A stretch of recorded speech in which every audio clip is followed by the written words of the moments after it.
New York, CNN Business. The extradition case of Huawei CFO Meng Wanzhou will continue following a crucial ruling from Canadian Judge Heather Holmes on Wednesday. U.S. prosecutors want Meng to stand trial on multiple charges, including bank fraud and violating U.S. sanctions against Iran. The decision to continue the case could have huge political implications for Canada, the United States and China. China's government called the ruling a grave political incident in a statement posted to the Chinese embassy in Ottawa's official Twitter account Wednesday. Following a 4-day hearing in Vancouver's Supreme Court in January, Holmes ruled Wednesday that the U.S. allegations meet the key Canadian extradition standard of double criminality, which examines whether the conduct alleged by the country requesting the extradition could be considered a crime under Canadian law.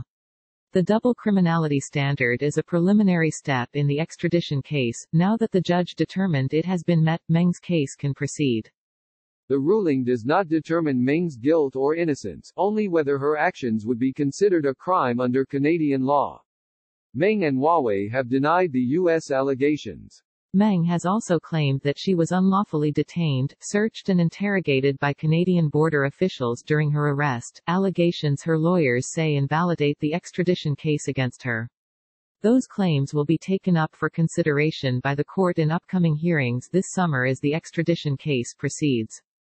Canada's Department of Justice said in a statement Wednesday that another hearing later this year will determine whether or not the alleged conduct provides sufficient evidence of the offense of fraud to meet the test for committal under the Extradition Act.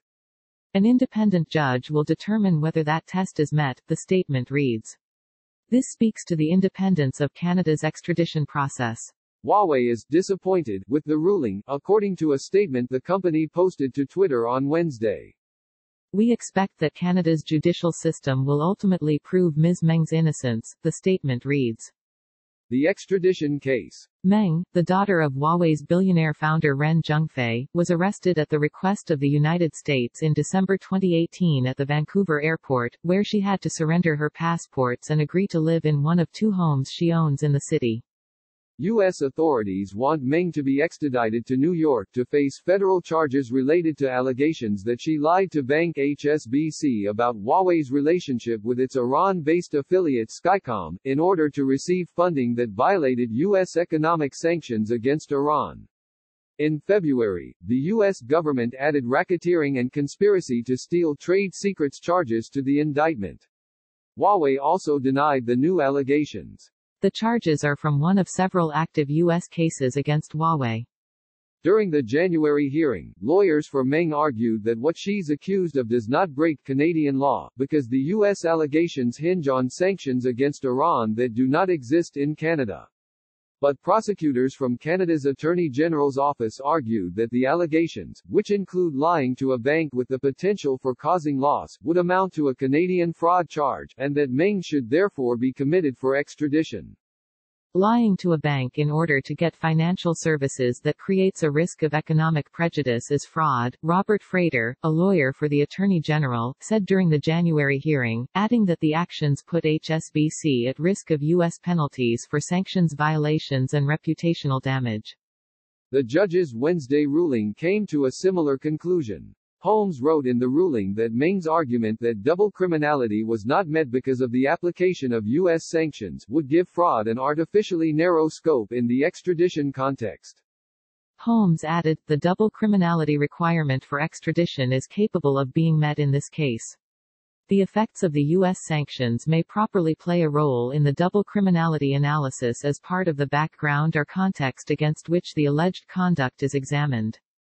A spokesman for the U.S. Department of Justice said in a statement on the ruling that the United States thanks the Government of Canada for its continued assistance pursuant to the U.S.-Canada extradition treaty in this ongoing matter. A grave political incident. The extradition case has pulled Canada into political tensions between the United States and China. The Chinese embassy in Ottawa issued a statement Wednesday urging Canada to release Meng. The United States and Canada, by abusing their bilateral extradition treaty and arbitrarily taking forceful measures against Ms. Meng Wanzhou, gravely violated the lawful rights and interests of the said Chinese citizen, the embassy's statement read in part.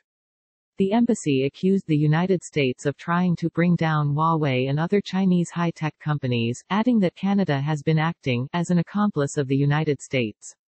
The United States has taken a number of actions to hamper Huawei's business over the past year and a half, as the country tangles with China on several fronts, ranging from trade and technology to politics. The whole case is a grave political incident, the embassy added, calling on Canada not to go further down the wrong path. The extradition proceedings were complicated after two Canadians, Michael Kovrig and Michael Spavor, were detained in China in December 2019.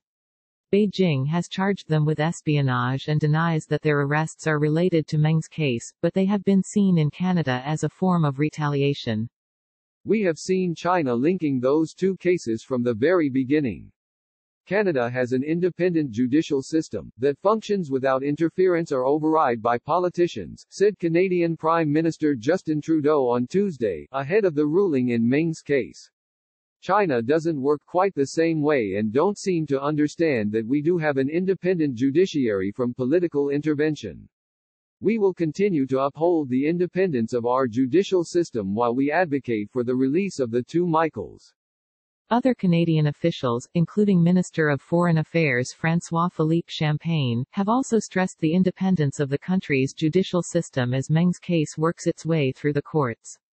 We will continue to pursue principled engagement with China to address our bilateral differences and to cooperate in areas of mutual interest, Champagne said.